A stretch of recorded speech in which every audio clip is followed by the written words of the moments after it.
Good afternoon to all of you. Ronics pharma मेरे channel का नाम है। मैं रोहित कुमार निराला हूँ। मेरे कोचिंग का नाम है निराला कोचिंग सेंटर। मैं लेकर के आया हूँ बैंडेज के बारे में एक धमाकेदार लेक्चर, जिसकी वजह से आप कम से कम एएनएम के एग्जाम में 2 मार्क्स तो कंफर्म गेन कर लेंगे।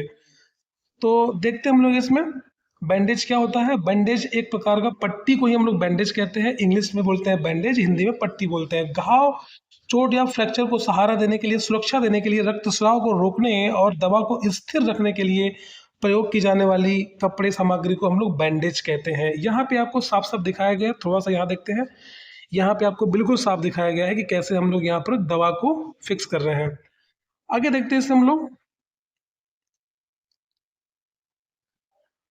बैंडेज के मुख्य उद्देश्य को देखते हैं। उद्देश्य क्या है, क्यों इसका इस्तेमाल करते हैं हम लोग? घाव को संक्रमण से बचाने के लिए, रक्तस्राव को रोकने के लिए, सूजन को कम करने के लिए, अंग को सहारा देने के लिए, दवा ड्रेसिंग को स्थिर रखने के लिए बैंडेज का इस्तेमाल करते हैं। और फ्रैक्चर में स्थिरता देने के लिए ही भी इसका इस्तेमाल करते हैं हम लोग। ये हमारे पास जो बैंडेज दिख रहा है, ये सिंपल सा बैंडेज दिख रहा है आपको। और आगे देखते हैं, ये भी एक तरह का बैंडेज है। इस सब बैंडेज के प्रकार के बारे में हम आपको नेक्स्ट स्लाइड में डिस्कस करेंगे।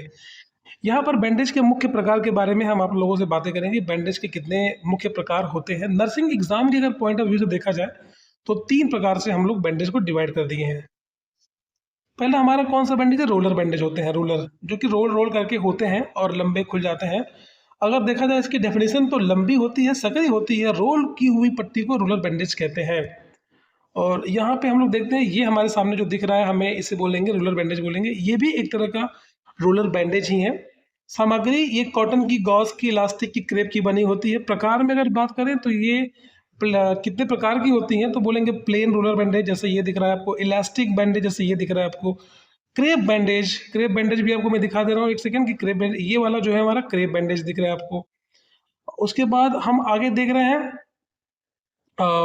Gauge role bandage. इसका मतलब होता है जो जो घाव पे जो स्टार्टिंग में जो रखते हैं ना, थोड़ा सा बोलते हैं ना कि कहीं मान लो चोट लग रही है, फ्रिक्शन को कम करने के लिए, या फिर घर्षण हो गया, या शॉक को एब्जॉर्ब करने के लिए, ये सही वर्ड है, तो उसको क्या बोलते हैं? गॉज रोल बोलते हैं।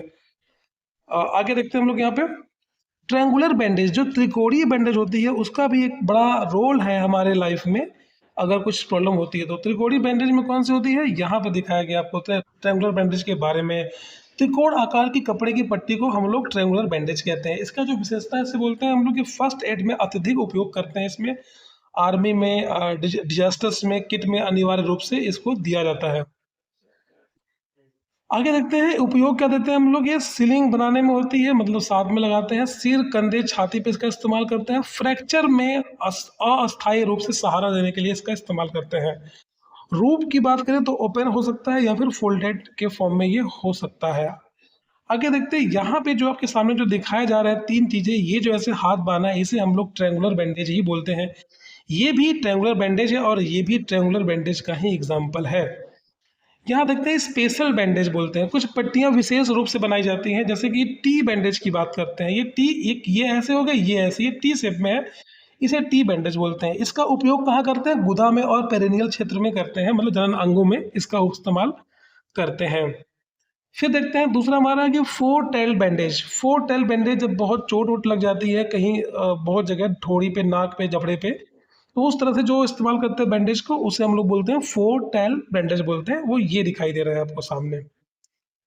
फिर बात करते हैं मैनी टेल्ड बैंडेज की बात करते हैं। मैनी टेल्स की ये हमारे पास जो मैनी टेल बैंडेज जो होती हैं, उसमें पेट में अगर कुछ दिक्कत होती है तो उसका इस्तेमाल करते हैं। पेट में, छाती में, और विशेष प्रकार की कुछ बार बार खोलने की आवश्यकता वाले घाव को ही हम लोग इस तरह का बैंडेज का इस्तेमाल बोलते हैं। इसे बोलते हैं मैनी टेल्ड बैंडेज बोलते हैं इसमें।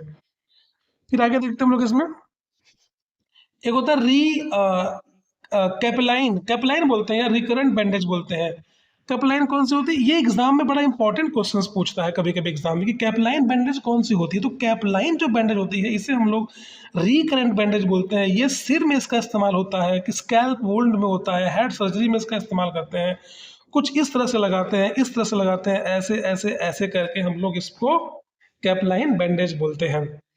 आगे चलते हैं, नेक्स्ट पॉइंट में चलते हैं हम लोग। यहाँ देखते हैं आई बैंडेज। अब नाम से ही सब कुछ जायज़ है कि आईज बैंडेज का मतलब जो आँखों पे इस्तेमाल हो रहा है उसे हम लोग आइज़ बैंडेज बोल रहे हैं। एक होता है फिंगर बैंडेज बोलते हैं, जो उँगलियों पे लगा रहे हैं, फिंगर बैंडेज, फिंगर मतलब जो उँगलियों के इस्तेमाल में कर रहे हैं उसे हम लोग फिंगर बैंडेज बोलते हैं।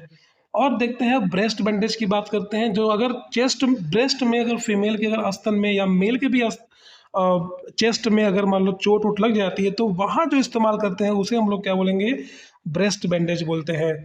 तो चलते हैं आगे, थोड़ा सा हम लोग देखते हैं यहाँ पे फिंगर ऑफ एट बैंडेज। ये भी बड़ा इंपॉर्टेंट चीज़ें हैं, ये एग्जाम में पक्का पूछेगा। ये फिंगर ऑफ एट बैंडेज बिल्कुल एग्जाम में पूछ सकता है। यहाँ पे जहाँ ज्वाइंट होती हैं, कलाई में, टखनों में, टखना क्या होता है जो दिखाएंगे आपको, घुटना में, कोहनी में, यहाँ पे इसकी विशेषता क्या होती है, ज्वाइंट को मूवमेंट के साथ सपोर्ट देती है, मोच में उपयोगी होती है।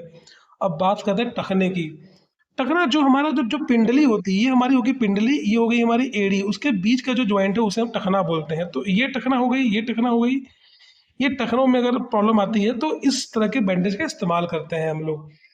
या फिर नी में अगर घुटना है, घुटने में भी इस्तेमाल करते हैं, कोहनी में ये इस्तेमाल करते हैं। तो इस तरह का जो बैंडेज है उसे क्या बोलते हैं, फिंगर ऑफ एट बैंडेज बोलते हैं। ये बहुत ज़्यादा इंपॉर्टेंट है, कैपलाइन और फिंगर ऑफ एट दोनों इंपॉर्टेंट है, तो नोट कर लेंगे। फिर बात करते हैं हम लोग स्पाइका बैंडेज की बात करते हैं। स्पाइका बैंडेज क्या होती है, स्पाइका बैंडेज एक विशेष प्रकार की फिगर ऑफ एट बैंडेज है, जो एक बड़े अंग से छोटे अंग की ओर जाती है, बड़े अंग से छोटे की ओर जाती है। तो इसका हम लोग फोटो से देख के समझेंगे, ये वाला इसे बोलते हैं स्पाइका बैंडेज बोलेंगे।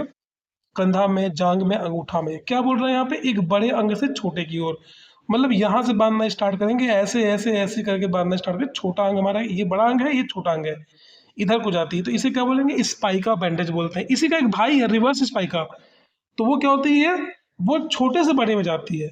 ये देखो रिवर्स स्पाइका एक उल्टा रूप है ना। ये भी फिगर ऑफ एट बैंडेज में भी ये भी दिखाई देता है। पट्टी छोटे अंग से बड़े अंग की ओर जाती है, उपयोग में हिप ज्वाइंट में बोल सकते हैं, मतलब बड़े अंग से हिप से लेकर नीचे जा रही है, या अपर थाइज में बात करते हैं, जब स्पाइकर ठीक से फिट ना बैठे तो तब तब इसका रिवर्स स्पाइकर का इस्तेमाल करते हैं। विशेषता क्या है, इसका अपोजिट डायरेक्शंस में वैपिंग करते हैं, लपेटते हैं, विशेष परिस्थितियों में इसका इस्तेमाल भी करते हैं। तो यहाँ पे हम लोग स्पाइकर में देख रहे हैं, ये हमारा नीचे का अंग छोटा अंग है, अब ऊपर की ओर जाएगा ऐसे, देखो ये ऊपर की ओर जा रहा है ना ऐसे, ये कुछ ऐसा जा रहा है, इसे क्या बोलेंगे, इस रिवर्स स्पाइका बोलते हैं। थैंक यू वेरी मच, आप सभी लोगों को मेरा धन्यवाद। अगर हमसे जुड़ना है तो आप लोग रोनिक्स फार्मा डालिए, यूट्यूब में डालेंगे रोनिक्स फार्मा तो मेरा नाम आ जाएगा, आप वहाँ से हमको सर्च करके नर्सिंग की सारी वीडियो को आप देख सकते हैं। अगर आप हमसे जुड़ेंगे तो आपको मैं नर्सिंग में कहीं ना कहीं आपको पक्का मैं सेलेक्ट करवा ही दूंगा। Thank you classes.